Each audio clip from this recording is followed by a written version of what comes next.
सुंदर साथ जी, सबसे पहले सरकार साहब के श्री चरणों में कोटान कोट पड़ना। सरकार साहब की लीला बहुत है, जो सारी उम्र भी बीत जाएगी कहते कहते तो भी उम्र कम पड़ेगी, क्योंकि उनकी लीला इतनी है। एक बार हम लोग नैनीताल में थे, हमारे मंदिर के पुजारी जी, त्यागी जी और मैं। सरकार साहब ने 4 बजे हमें उठा लिया और उठा के कहते कि मुझे तो पता ही नहीं था, कुछ मांगना भी नहीं था। कहने लगे मांग लो लता, जो मांगना मांग ले, जो मांगना। अपने पलंग के चारों तरफ घूमते रहे और पूरे जोश में बोल रहे, जोर जोर से। तो डीएम एक कमरे में हमारे बराबर ही रुके थे। मैंने कहा सरकार, डीएम रुके, क्या कहेंगे सुबह सुबह? कह रहे कोई कुछ भी कहे, तुम्हें डर होगा, हमें किसी का डर नहीं। कहने लगे मांग लो जो मांगना। और मुझे तो कुछ नहीं मांगना था, लेकिन उनको जो देना था, जो बताना था। उन्होंने कहा कि कोई एक सामान लेने दुकान पे गया, तो दुकानदार से पूछा कि नमक है, चीनी है, चावल है, दाल है, सारी चीज उन्होंने, घी तेल सब बोल दिया। तो वो नाना करता रहा दुकानदार, ये भी नहीं, ये भी नहीं, ये भी नहीं। तो मैंने पूछा कि ताला है? तो उसने कहा हाँ। कि ताला बंद करो और चाबी जेब में। कहने लगे मैंने सब कुछ दे दिया, पीतक साहब का टीका कर दिया, स्वरूप साहब का टीका कर दिया, और किताबें उन्होंने लिखी। तो करे मैंने सब कुछ कर दिया, ताला बंद, चाबी जेब में। अब कोई कुछ भी कहे कि सरकार हमारे अंदर है, हमारे अंदर है, जो उनके अंदर हुक्म और मेहर दोनों, इलम और हुक्म उनके अंदर जो था, वो किसी के अंदर नहीं है। क्योंकि उन्होंने सबको दिया और परम धाम का ही खजाना दिया। लास्ट में तो अपने को कुछ कहते भी नहीं थे कि मेरे अंदर कुछ है। जो बड़े महाराज जी कहते थे, जो होता है वो बोलता नहीं, जो बोलता है वो होता नहीं। तो सरकार साहब बताते थे बड़े महाराज जी की बात। उनके दिल में महाराज जी के लिए बहुत प्यार उमड़ता था, रोते थे खूब अपने सतगुरु के लिए। तो उन्होंने अपने सतगुरु के नाम पे ही रतनपुरी नाम रखा है। कितनी कोशिशें उन्होंने की, रात रात विधानसभा में दौड़ते थे, जो ऑफिसर थे वहां जाकर उनके पास बैठते थे। और बहुत लीला सरकार साहब की, जो उनके चरणों में आया, जिसने उनके शब्द सुने, वो उनका हो गया। और वार्ड बेशक इलम सरकार साहब ने दिया, अब उनके सिवा किसी ने और ने बताया भी नहीं कि इलम किसका है, किसके लिए है और किसने लिया है। तो सुंदर साथ जी, सरकार साहब तो बहुत लीला उनकी, क्या क्या बताए, बहुत लीला।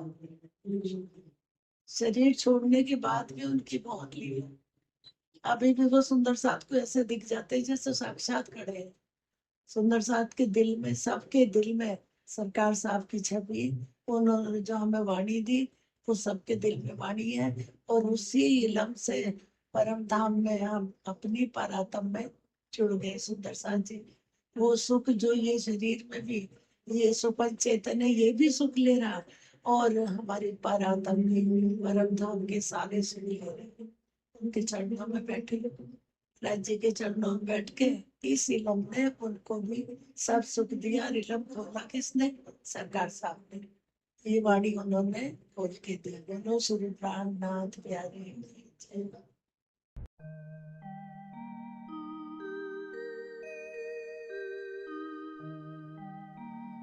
बंदो सतगुरु चरण को, करो सप्रेम प्रणाम। अशुभ हरन मंगल करन, धनी श्री देव चंद्र जीना। श्री प्राणनाथ निज मूलपति, श्री मेरा सुना। तेज कुंवर श्यामा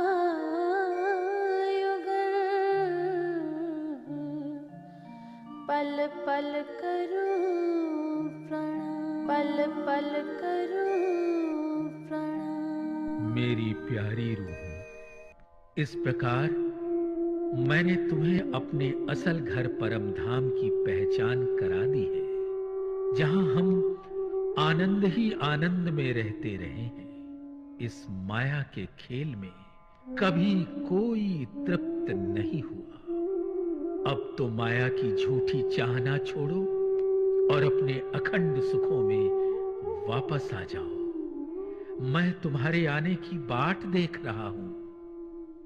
याद करो हक मोमिनो, खेल में अपना खसम, हके कौल किया उतरते, अलस्तु बेरब कुम, अलस्तु बेरब कुम, अलस्तु बेरब कुम।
ये है पश्चिमी पाकिस्तान।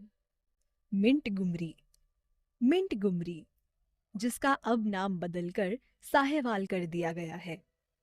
इसी के एक गांव में जहां श्री कांशी राम जी और श्रीमती मायाबाई जी के घर 5 फरवरी 1925 को एक बालक का जन्म हुआ। धन्य धन्य है वो माता जिनकी कोख से इन्होंने जन्म लिया। बड़े प्यार से घर वालों ने इनका नाम जगदीश रखा। जगदीश जी की बड़ी बहन विद्या अपने छोटे भाई को पाकर बहुत ही प्रसन्न थी और उसके साथ सारा दिन खेलती और उसका ध्यान रखती।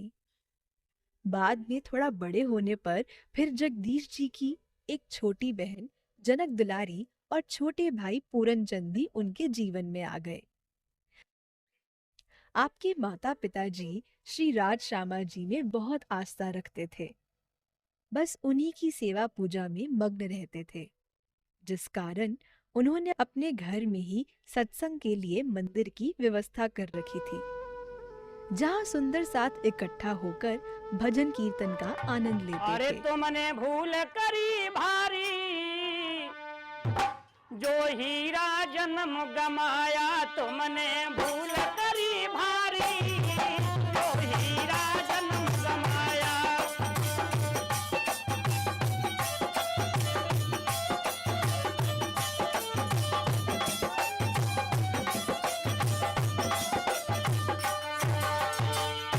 बताया है मूर्ख करता मेरा, मेरा यहाँ पर कुछ भी नहीं है तेरा।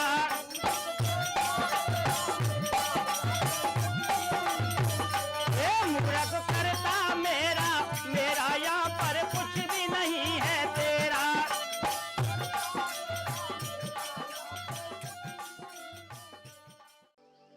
वहाँ कई साधु संतों और महाराजाओं का भी आना जाना होता ही रहता था।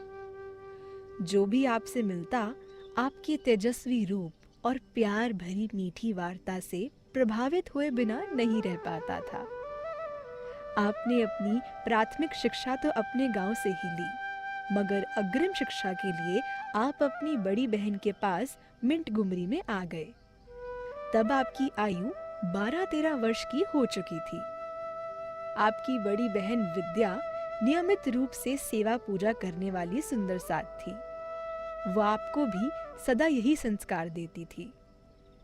सुबह शाम आपको समय से मंदिर दर्शन करने के लिए भी भेजा करती थी।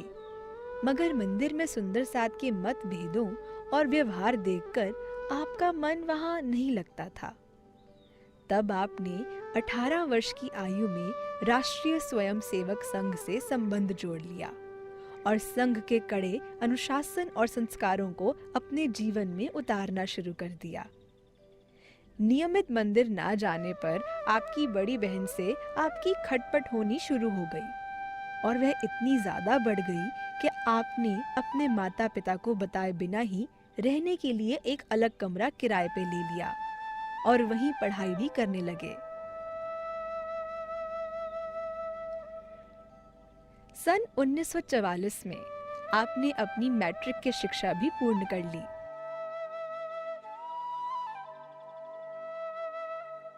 अकेले तो आप रहते ही थे।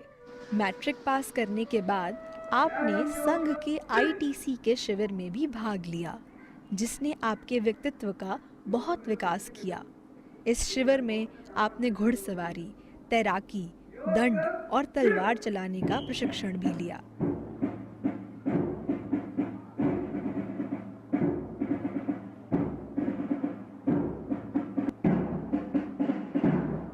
अब आपकी युवावस्था हो चुकी थी।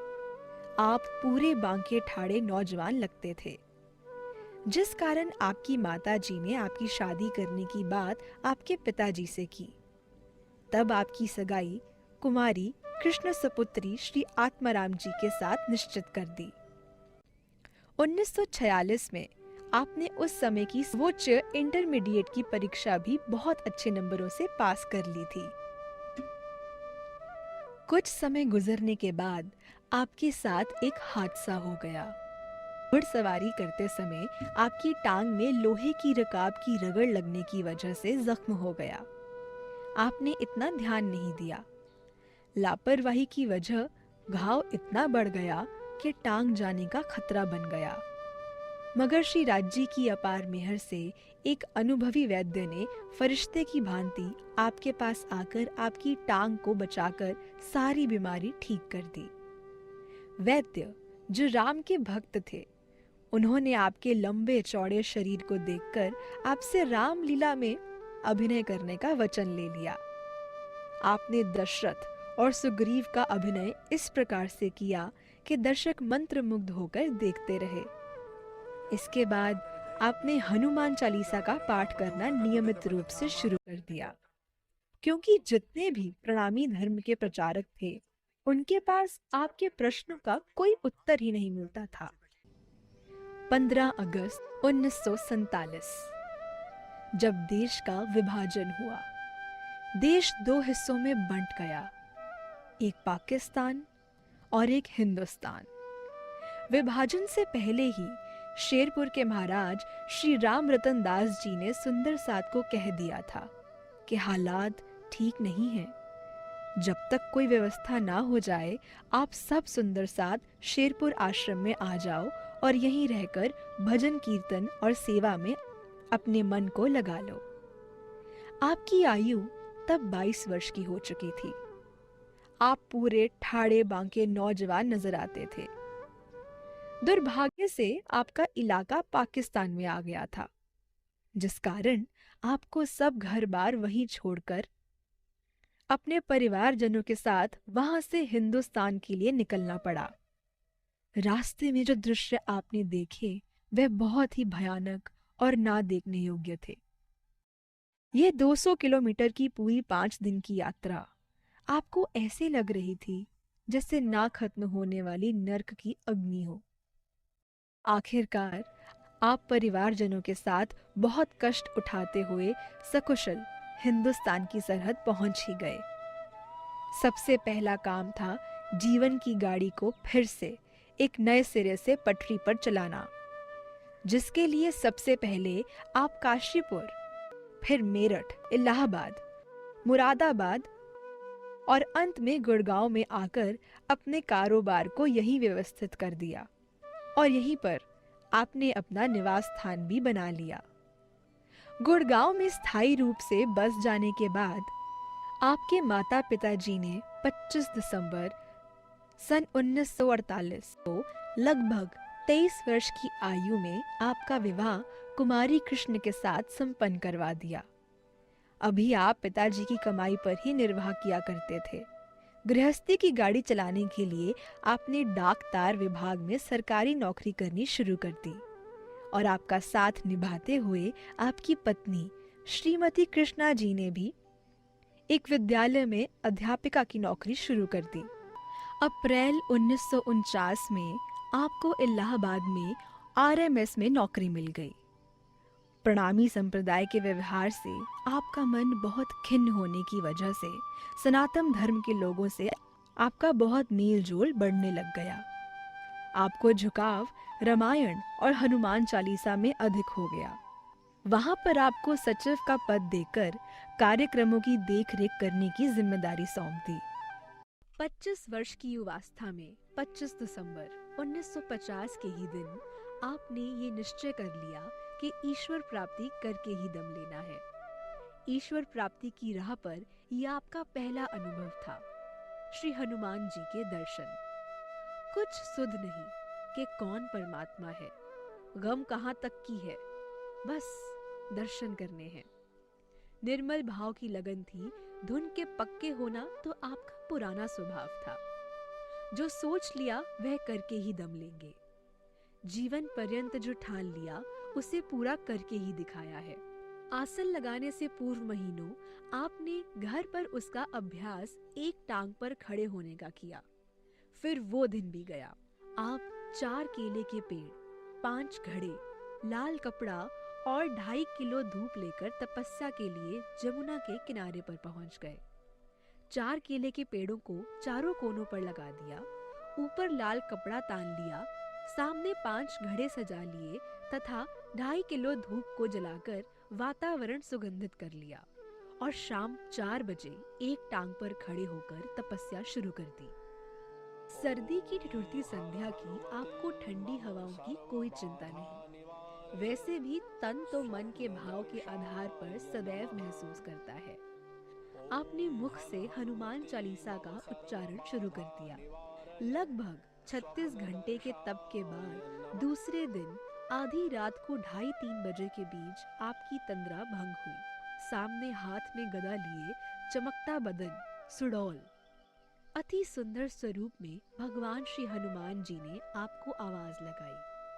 ऐसे लगा जैसे बिजली की गड़गड़ाहट हो रही है। घबराहट के मारे आपकी आवाज व आंखें खुल ही नहीं पा रही थी। फिर बड़ी प्यार भरी आवाज से श्री हनुमान जी ने आपको आवाज लगाई, बेटा आंखें खोलो, तुम्हें तो हम कल से बुला रहे हैं, बात नहीं करोगे क्या? आपकी आंखें जोर लगाने पर भी नहीं खुल पा रही थी।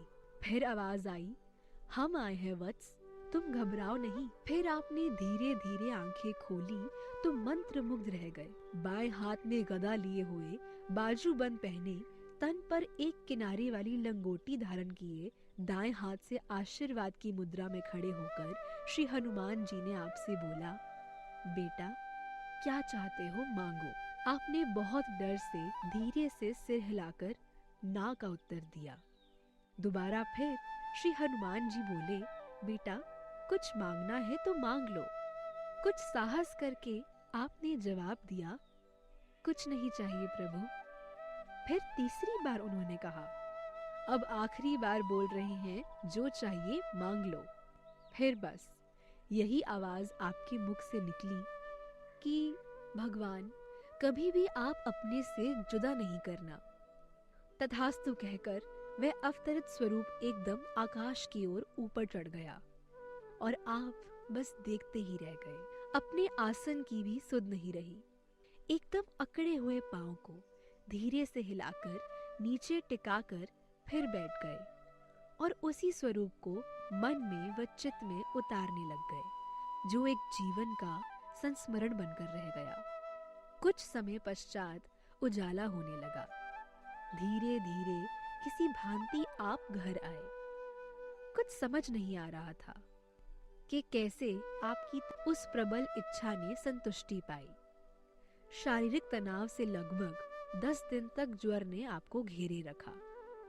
धीरे धीरे शरीर स्वस्थ हुआ और आपने वापस मायावी होश संभालकर गृहस्थ के अन्य कार्यों को संभालना शुरू कर लिया। आप अपने कार्यों व सेवा में अविचल रहने वाली प्रकृति के साथ साथ गृहस्थ को भी समानांतर निभाते चले जा रहे थे। सन 1951 के जन्माष्टमी महोत्सव वाले दिन एक विशिष्ट घटना हुई जिसने आपके जीवन को एक नया मोड़ दे दिया। धामधनी ने स्वयं ही अपने मुख से अपनी महिमा के शब्द श्री हंसराज जी के आगे निकलवा दिए, जो कि सनातन धर्म सभा के बहुत माननीय ट्रस्टी थे। आपने उनको कहा कि हंसराज जी, किस विष्णु की महिमा आप गा रहे हैं?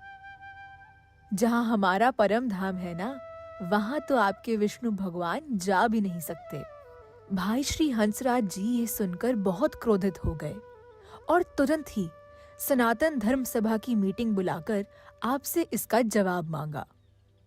पर आपने बड़े शांत स्वभाव से उनको आश्वासन दे दिया कि आज से ठीक 40 दिन बाद आप ही के ग्रंथों से आपके सारे प्रश्नों के उत्तर दूंगा। आपने जिस किसी भी साधु संत या किसी भी विद्वान महाराज को बुलाना हो वह आप बुला लेना। अब आपने कह तो दिया कि सारे उत्तर दे दूंगा, मगर मन में सोचने लगे कि जवाब कहाँ से लाऊं। ऐसी दुविधा में आपकी धर्म पत्नी श्रीमती कृष्णा जी ने आपसे कहा कि शरद पूर्णिमा समये पर हम पन्ना जी चलते हैं। वहाँ बहुत बड़े बड़े विद्वान और महाराज लोग भी आते हैं। उनसे बात करके आपके सारे उत्तर आपको मिल जाएंगे। आपको उनकी बात बड़ी अच्छी लगी और पन्ना जी पहुंच गए।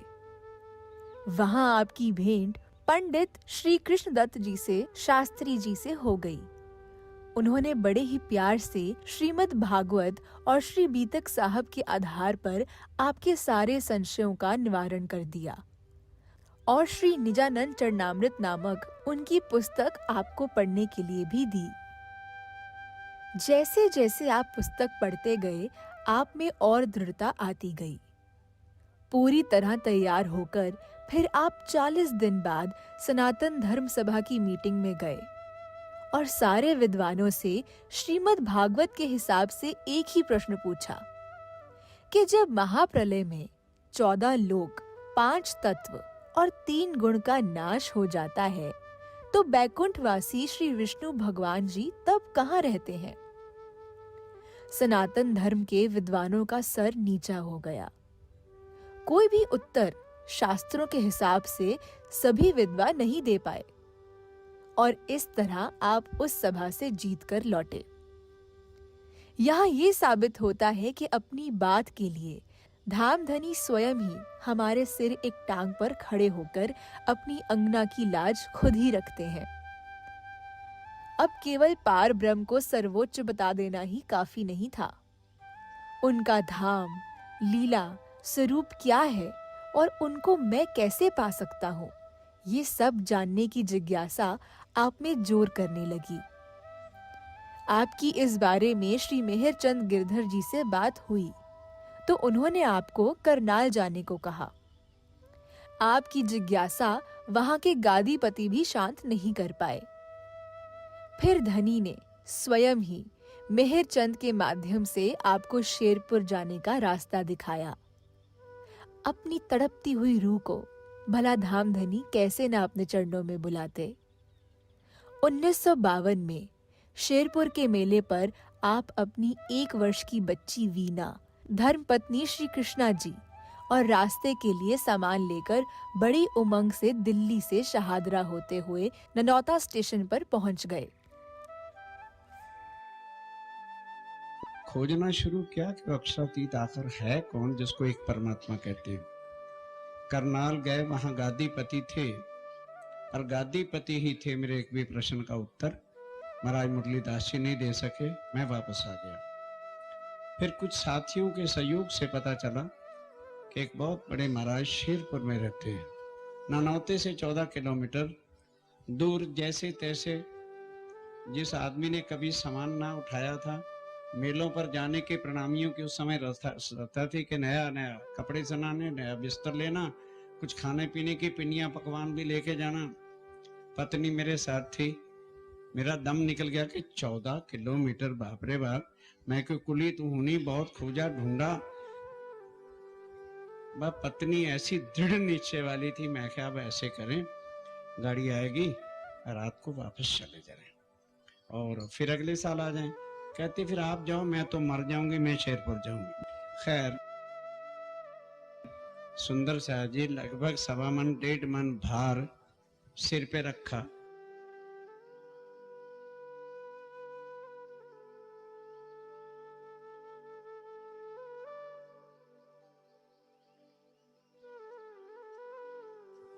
नहर आती है, 2 किलोमीटर पर थी।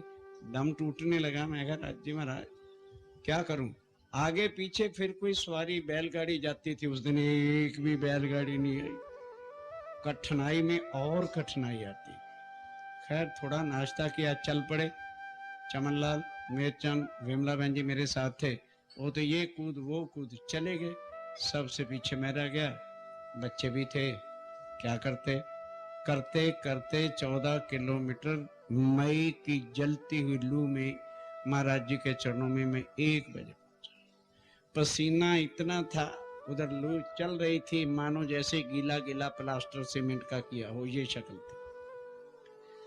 देखा, मैं जानता नहीं था ये महाराज जी एक चटाई पर बैठे हुए। छोटा सा नाला शेरपुर के सामने आज भी चलता है। उठ के पुजारी को कहता है फुल्लू, फुल्लू पुजारी थे, अभी 2 साल हुए थे, हम चले, दौड़ के जान का सामान होता।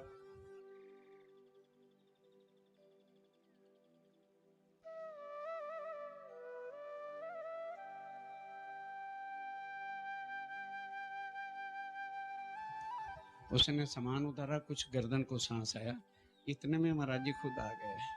मेरी ऐसी हालत, जबकि मुझे खुद शरीर से बदबू आ रही थी पसीने की, आकर मुझे गले लगा लिया। मैं हैरान हो गया, शायद मेरा रिश्तेदार हो गया। मेरे सोचने की बुद्धि से बाहर था। मैंने सोचा शायद कोई रिश्तेदार वृद्ध है, इन्होंने मुझे देख के पहचान लिया, भाई मैं तो नहीं जानता, अच्छा पता लग जाएगा। तो एक शब्द पूछा था। महाराज जी ने पूछा कि तुम्हारे पीछे भी कोई है? मैं कहा जी महाराज जी मेरे पीछे कोई नहीं। कहने लगे होना भी नहीं है, तुम्हारे आने पर ही ठीक है। बस सामान रखा तो मैंने कहा भी चलो नहाया जाए। पत्नी कुछ पहले से ही धार्मिक विचारों की थी। कहने लगे नहीं जी ऐसा नहीं करते, पहले हमें जिन के चरणों में आए हैं उनको प्रणाम कर लेना चाहिए, बाद में हम स्नान करेंगे। मैं कहा बहुत अच्छा। मैं कहा पुजारी जी प्रणाम, यहाँ महाराज जी का पलंग आसन कहाँ है?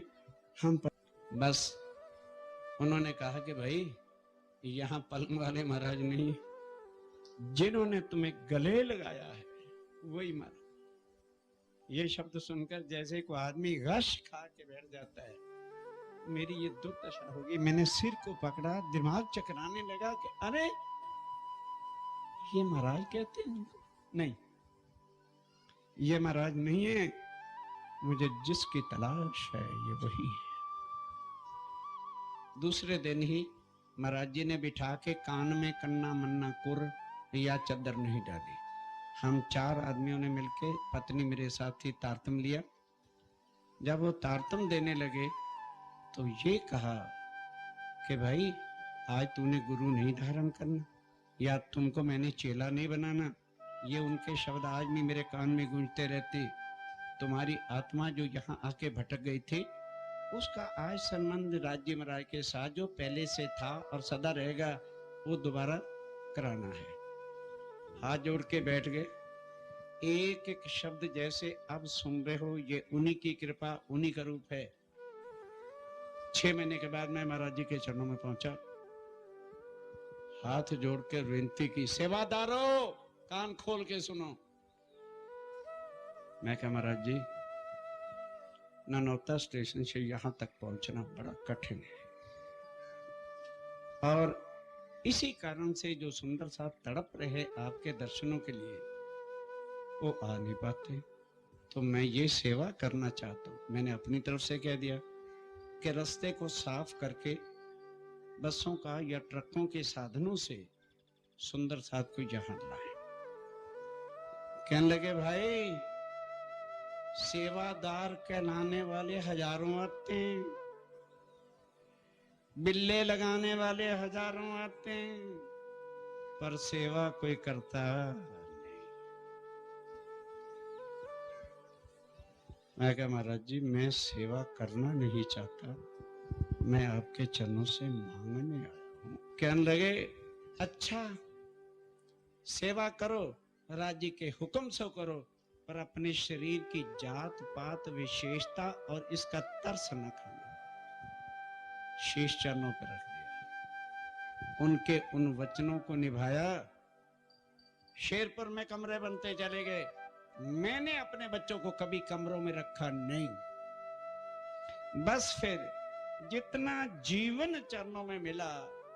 सुंदर साथ जी पहले भी कह दिया शरीर रख दो। मैंने इस तन का सुरमा पीसा, गोनांगिनियों को देखा नहीं और उनके चरणों में अर्पण कर दिया। तो जिसके चरणों में आप समर्पित होंगे उसकी आंखें मुंदी हुई नहीं होती। श्री सद्गुरु महाराज जी की बख्शी सेवा से आपने अपने जीवन के अंत तक पल पल सुंदर साथ की जागनी और सेवा कार्य के बिना कोई लक्ष्य नहीं रखा।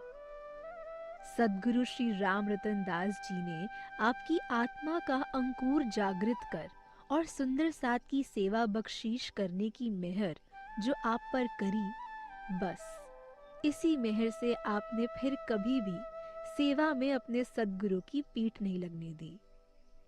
शेरपुर भंडारे से पूर्व ही आप आश्रम की सारी साज सजावट, गोबरी फेरना, शामियाना खड़ा करना, बिजली व्यवस्था देखना, भंडारे की रसद राशन की व्यवस्था करना, अभी इतना ही नहीं, सुंदर साथ को स्वयं ननौता स्टेशन से बसों पर चढ़ाकर सकुशल आश्रम तक लाना, ये सारी सेवा आप पहले से ही व्यवस्थित कर देते थे।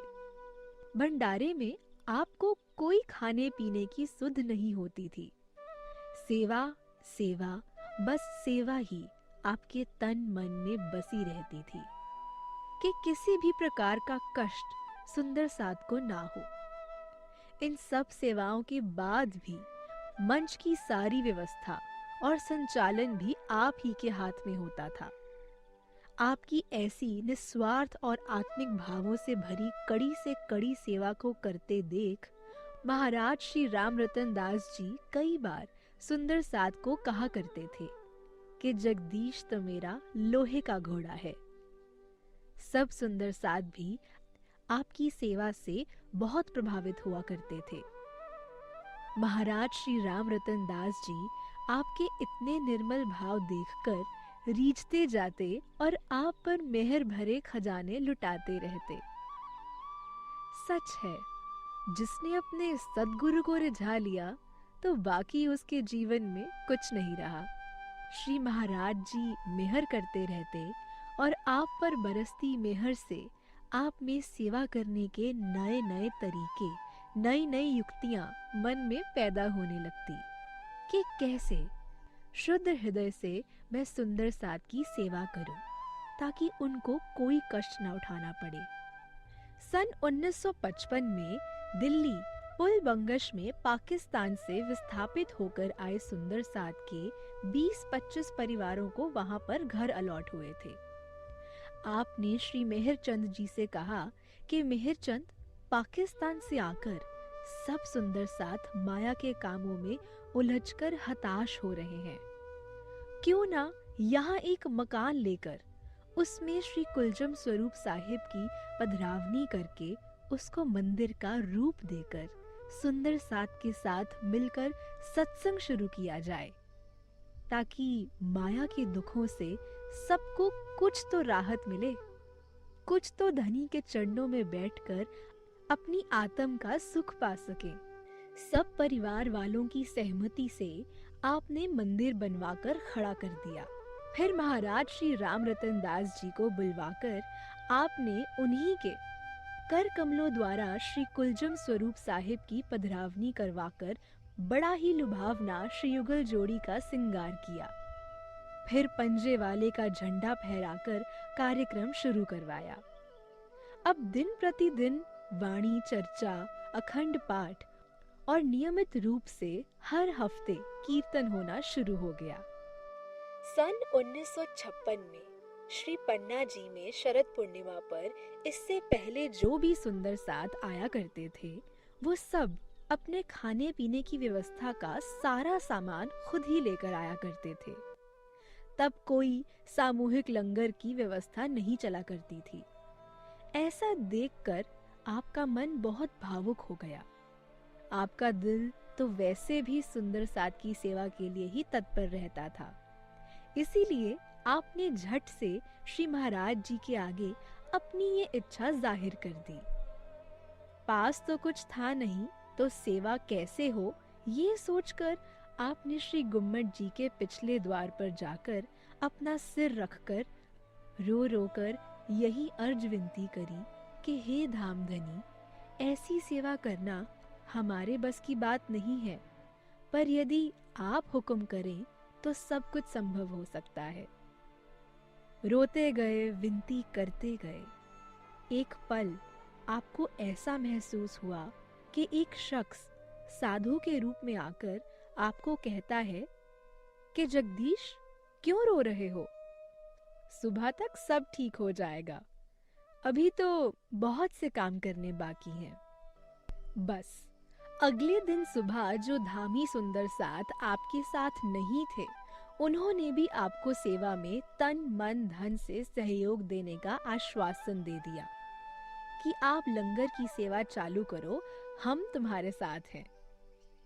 सन 1956 के पूर्व शायद ही छत्रसाल जी के बाद किसी ने सुंदर साथ के संबंध को जाना। अब आया सन 57।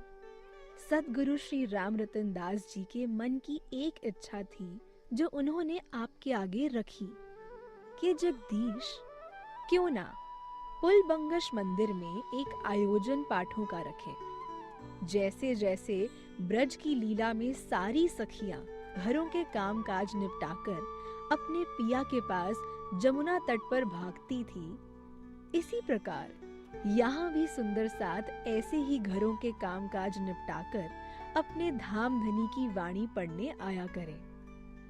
आपने ऐसा सुनते साथ ही सद्गुरु की इच्छा को माथे पर शिरोधार्य कर सारी व्यवस्था करके सारा कार्यक्रम बड़े ही सुचारू ढंग से संपन्न करवाया।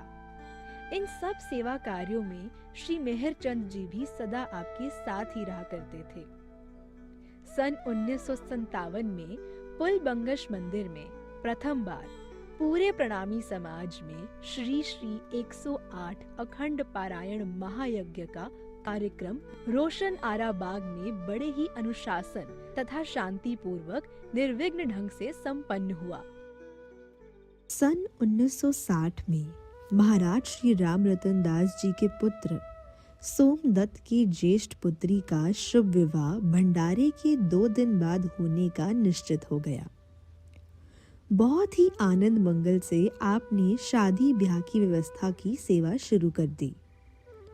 बड़े महाराज जी ने आपको कहलवाया कि जगदीश, निज मंदिर के सामने चबूतरे पर बड़े ही सुंदर ढंग से श्री कुलजम स्वरूप साहिब जी की पालकी सजा दो। सारी तैयारी करके आप महाराज जी के पास आए और कहा कि महाराज जी, सारी तैयारी हो गई है, पर पंडित अभी तक आया नहीं है। बड़े महाराज जी ने कहा, घबराओ नहीं, कोई बात नहीं, आ जाएगा। इतने में दूल्हा दुल्हन भोजन करके लग्न मंडप में आकर बैठ गए। तब बड़े महाराज जी पन्नालाल पुजारी जी को अपने साथ लेकर आए और बोले कि जगदीश, पुजारी जी आपको बताते जाएंगे और तुम उसी विधि से शादी पढ़ोगे। आपने कहा, महाराज जी, पंडित आता ही होगा, हम थोड़ा इंतजार कर लेते हैं। तब महाराज जी ने कहा कि जगदीश, कब तक तुम त्रैगुण के कर्म कांड वालों की राह देखोगे? धामधनी की ब्रह्मवाणी ही हमारी इष्ट है। उठो, शादी तुम ही पढ़ोगे। इसके बाद आपने वैसा ही किया जैसे सद्गुरु का आदेश था। विवाह संपन्न हुआ। फिर उस दिन के बाद कभी भी आपने पंडितों द्वारा किसी सुंदर साध का विवाह नहीं करवाया। ब्रह्मवाणी के फेरों के साथ ही सारे विवाह संपन्न होते चले गए और आज भी हो रहे हैं। मेरे सतगुरु ये सेवा तेरी सबसे बढ़िया और सबसे खरी। ओ मेरे सतगुरु ये सेवा तेरी सबसे बढ़िया और सबसे खरी।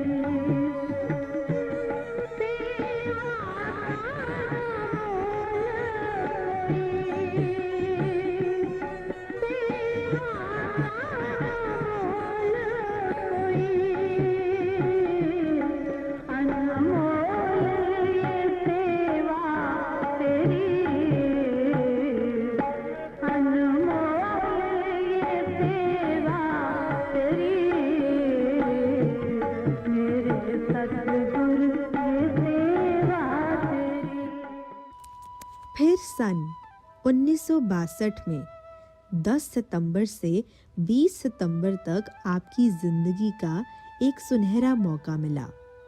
महाराज जी राम रतन दास जी के साथ आपको कश्मीर यात्रा का अवसर प्राप्त हुआ। आपके साथ श्री मेहरचंद जी, पुजारी जुगलदास जी, श्री शीतल प्रकाश जी और सुरेंद्र जी आदि कई सुंदर साथ भी थे।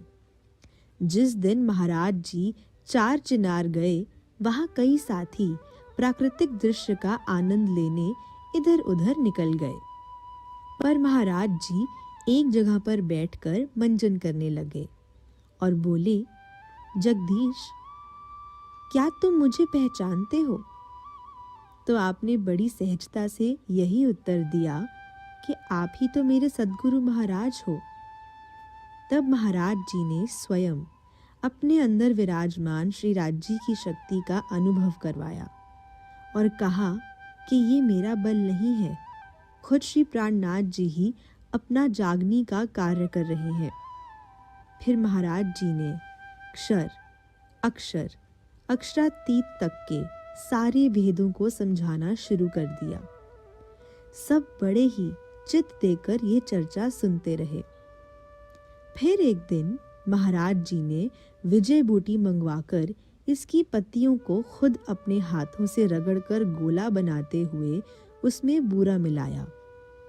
जो पानी निकला वह मेहरचंद को पिला दिया और आपको गोला गर्म पानी के साथ खाने को दे दिया।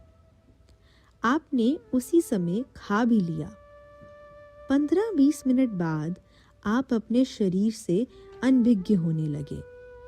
फिर महाराज जी आपको अरियू नदी के पुल से पार ले जाकर एक बड़े पत्थर पर स्वयं बैठ गए और आपका सिर अपने घुटनों पर रखकर थपथपाने लगे। आपको आनंद आने लगा कि आज महाराज जी कितना प्यार कर रहे हैं। इसी प्यार की अनुभूति में महाराज जी ने आपको सप्तलोक, बैकुंठ, योग माया में ब्रज रास लीला का नजारा दिखाते हुए अक्षरधाम, फिर उसके पार श्री जमुना जी पाठ घाट, चांदनी चौक में जाकर आत्मरूप से खड़ा कर दिया। आपको जगदीश वाला अपना रूप कुछ याद नहीं रहा। आत्म सिंगार करके मूल मिलावा में पहुंच गई। आपने श्री राज्जी श्यामा जी को गले लगाया। उन्होंने आपसे बहुत प्यार किया। श्री राज्जी महाराज फिर आपकी आत्मा को लेकर चांदनी चौक आए, जहां 2 सफेद उड़ने वाले घोड़े थे, जिस पर बैठकर आपको सारे परमधाम की सैर करवाई। उसके बाद फिर उसी तरह से वापस सुरता को शरीर में प्रवेश करवाया तो शरीर कांपने लगा। बड़े प्यार से महाराज जी ने आपको उठाया और खिलखिलाकर हंसने लगे। आपको वह महाराज श्री जी का रूप बहुत भा गया। आपने अगले ही दिन उसी स्थान, उसी पत्थर पर महाराज जी को बिठाकर कंबल ओढ़ाकर और छड़ी हाथ में पकड़वाकर उसी प्रकार खिलखिलाते महाराज जी को कैमरे में कैद करके हम पीछे आने वाले सुंदर साध को भी उस पल से रूबरू करवा दिया।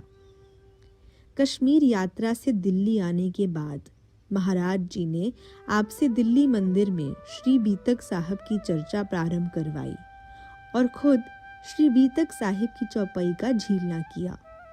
भविष्य पुराण में राजा कहे जुग चार, इस तरह से आपसे पूरी श्री बीतक साहिब की चर्चा करवाई। सन 1963 फरवरी के महीने में एक वाक्य ऐसा बीता कि तब आप शेरपुर आश्रम में ही थे और बड़े महाराज जी बैठे बैठे ही समाधिष्ठ हो गए। आप सबने सोचा कि शायद बेहोशी छा गई है। सब बहुत घबरा गए कि ये क्या हो गया है। पर थोड़ी ही देर में महाराज जी ने आंखें खोली और उन्हें गर्म दूध पिलाया गया। इस वाक्य ने आपके दिल को बड़ा झकझोर के रख दिया। आप महाराज जी के चरणों में सिर रखकर फूट फूट कर रोने लगे।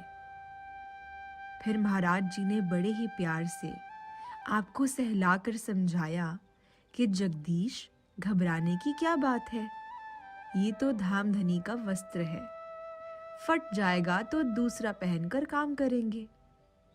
ये नश्वर शरीर तो एक ना एक दिन छोड़ना ही पड़ता है। जब कभी भी भविष्य में ऐसा समय आएगा तो तुम्हें हम पहले ही अपने पास बुला लेंगे। तब कहीं जाकर आप चुप हुए। फिर सन 1964 में शेरपुर आश्रम में 40 दिन का श्री 108 अखंड पारायण का आयोजन किया गया। लगभग 15,000 सुंदर साध का भंडारा हुआ।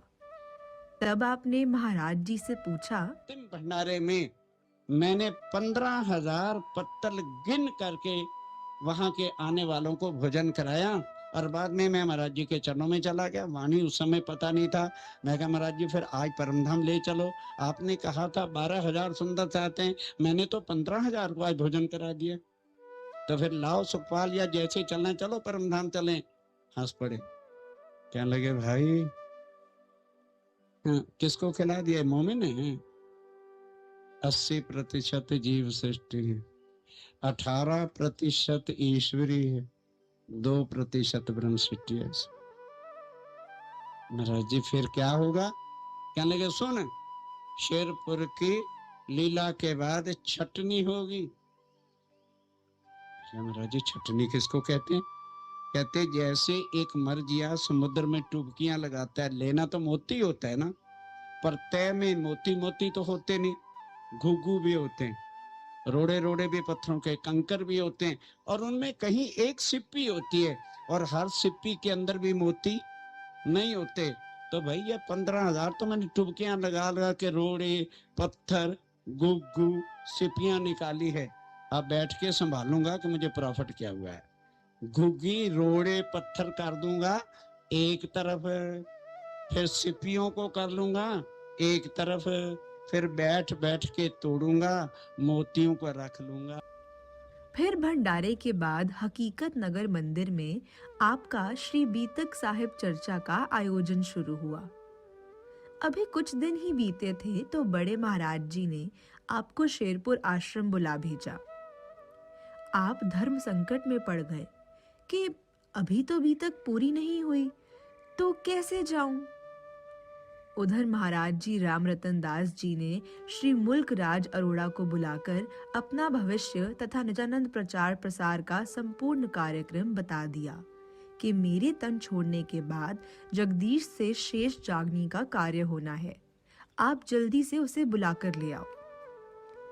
ऐसा ही प्रसंग धनी श्री देवचंद्र जी की बीतक में भी सुनने को मिलता है कि महाराज को बुला लाओ, अब जागनी का भार उसके हाथ में है। वाणी में भी प्रमाण है कि जब जोड़े पर जोड़ा गुजरेगा तो समझना जागनी लीला खत्म होने वाली है। जब अरोड़ा साहब ये संदेश लेकर सरकार श्री जी के पास पहुंचे तो आप शीघ्र ही बीतक समाप्त करके 4 अक्टूबर को शेरपुर आश्रम पहुंच गए। अभी महाराज जी स्वस्थ दिखाई दे रहे थे। 5 अक्टूबर को शेरपुर आश्रम से चलते वक्त बड़े महाराज जी ने बड़े ही प्यार से आश्रम की ओर निहारा और मेहरचंद, जगदीश भाई और बनारसो बहन जी दिल्ली सुंदर साथ के साथ पुल बंगश मंदिर दिल्ली में पहुंच गए। सत्संग के बाद श्री HKL भगत जी के मॉडल टाउन पर आकर फिर सबने वही विश्राम किया। 12 अक्टूबर को सुबह 5 बजे जब सरकार श्री एक सुंदर साथ की शादी करवाकर बड़े महाराज जी के चरणों में पहुंचे और उनको प्रणाम किया, तो तब बड़े महाराज जी ने कहा, भाई जगदीश, तुम थक गए होगे, थोड़ा सो जाओ, फिर आकर मेरे से सुंदर साथ का हिसाब ले लो, मुझसे अब संभाला नहीं जाता। आपकी समझ में कुछ नहीं आया कि महाराज जी ये क्या कह रहे हैं। वह ऐसे ही इशारों से सारी बातें कर दिया करते थे। आपने कहा, महाराज जी अभी सूर्योदय हो जाए तो मैं आकर लिख लेता हूँ। बड़े महाराज जी ने 2-3 बार यही बात आपसे दोहराई। फिर श्रीमती आशा भगत जी को मौसमी का रस लाने को कहा। प्रातःकाल 7 बजे का समय था। दूसरे कमरे में बड़े महाराज जी के छोटे भाई बुद्धदास जी और 40 सुंदर साथ भी आए हुए थे, क्योंकि सबका यहाँ से महाराज जी के साथ पन्ना जी जाने का प्रोग्राम था। मौसमी का रस निकालने में कुछ देर हो गई तो महाराज जी ने फिर जगदीश से बोला, भाई रस निकल गया होगा, ले आओ। आप अंदर गए तो जिस पलंग पर महाराज जी बैठे हुए थे वहीं कमर तक चद्दर ओढ़कर लेट गए। इन चोली के महात्मा भजनदास जी ने 2 लंबे सांसों की जब आवाज सुनी तो शोर डालकर सबको बुलाया, देखो देखो महाराज जी को क्या हो गया है। जब आपने आकर उनकी ऐसी हालत देखी तो पलंग पर ही बैठकर महाराज जी का सिर अपनी गोदी में लेकर 1 चम्मच रस आपने उनके मुंह में डाला। वह तो अंदर चला गया और अगली सांस में उन्होंने अपना शरीर छोड़ दिया और आंखें मूंद ली। 12 अक्टूबर सुबह 7 बजे सोमवार के दिन बड़े महाराज जी जाहिरी रूप से अंतर ध्यान हो गए। सब जगह सूचना भेज दी गई कि महाराज जी के पार्थिव शरीर को शेरपुर आश्रम लेकर जा रहे हैं, इसलिए सब सुंदर साथ वहीं पर पहुंचे। लगभग रात 10 बजे आप आश्रम के अंदर पहुंचे। सरकार श्री जी बताया करते थे, उस समय का दृश्य ऐसा हृदय को हिला देने वाला था जैसे एक राजनेता की भी क्या अंतिम क्रिया होती होगी। 13 अक्टूबर तक सब सुंदर साथ ने शाम 5 बजे तक महाराज जी के दर्शन किए। तत्पश्चात नम आंखों के साथ उनको समाधिष्ट कर दिया गया, क्योंकि महाराज जी सब सुंदर साथ के साथ पन्ना जी जाने के लिए दिल्ली आए थे, तो उनकी अंतिम इच्छा को पूर्ण करने के लिए उन्हीं के कदमों का आचरण करते हुए आप श्री युगल दास जी, बनारसो बहन, श्रीमती कृष्णा और अनेक सुंदर साथ के साथ एकादशी के दिन पन्ना जी पहुंचे। खिजड़ा मंदिर में नारियल रखकर आपने बस यही मांगा कि महाराज जी मुझे दर्शन देकर 2 बातें कर लो, तभी यहाँ से हटूंगा। जैसे ही आपने पुजारी जी को नारियल पकड़ाया तो क्या देखा कि पुजारी जी की जगह खुद बड़े महाराज जी सफेद कपड़ों में खड़े हैं और प्रसाद देते हुए आपसे बोले कि भाई रोते क्यों हो, हम आपसे कैसे जुदा हो सकते हैं, अभी तो बहुत से काम करने बाकी हैं। बस इतने में ही वो स्वरूप अदृश्य हो गया और सामने पुजारी जी नजर आने लगे। फिर 14 के दिन सद्गुरु धनी श्री देवचंद्र जी के प्रगटन वाले दिन रात्रि के समय 3 से 3:30 तक आप सुंदर साथ के साथ श्री मेहर सागर की परिक्रमा श्री गुम्मट जी और श्री बंगला जी में लगा रहे थे। जैसे ही श्री गुम्मट जी के पिछले दरवाजे पर मेहरे हंस के मिले खसम चौपाई आपने बोली, आप क्या देखते हैं कि अति सुंदर रेशम के झूले में अति सुंदर वस्त्रों में महाराज श्री विराजमान हैं तथा हाथ में एक रुमाल में लिपटे हुए स्वरूप साहब आपको देने के लिए हाथ बढ़ाते हैं। आप अपनी झोली बढ़ाने ही लगते हैं कि वह महाराज जी का स्वरूप श्री स्वरूप साहब समेत आपके हृदय में समा गया। अगले ही दिन शरद पूर्णिमा के दिन अंदर से ही आपको ऐसी प्रेरणा मिलने लगी और आप वाणी की चौपाइयों से चर्चा करने लगे। लगभग 30-40 सुंदर साथ ने चर्चा सुनी। सब सुंदर साथ को ऐसा ही प्रतीत हुआ कि बड़े महाराज जी खुद आपके अंदर बैठकर चर्चा सुना रहे हैं। फिर यहाँ से आपके तन से जागने का वह कार्य प्रारंभ हो गया जो धनी ने पहले से ही सोच रखा था। कितनी कठिनाइयों और कांटों से भरा रास्ता आपने तय किया, कितने ही माया के थपेड़े आपको सहन करने पड़े, पर आप ना ही कभी रुके और ना ही कभी थके। जब से आपको पन्ना जी के अनुभव में श्री कुलजम वाणी मिली, आपने अमृतसर, मुजफ्फरनगर, दिल्ली, कानपुर इत्यादि जहाँ के भी सुंदर साथ को मिले, उनको चर्चा सुना सुनाकर धाम धनी के प्रति भाव जागृत करवा चुके थे और सब में धाम धनी की सेवा का अंकुर भी फूटने लगा था।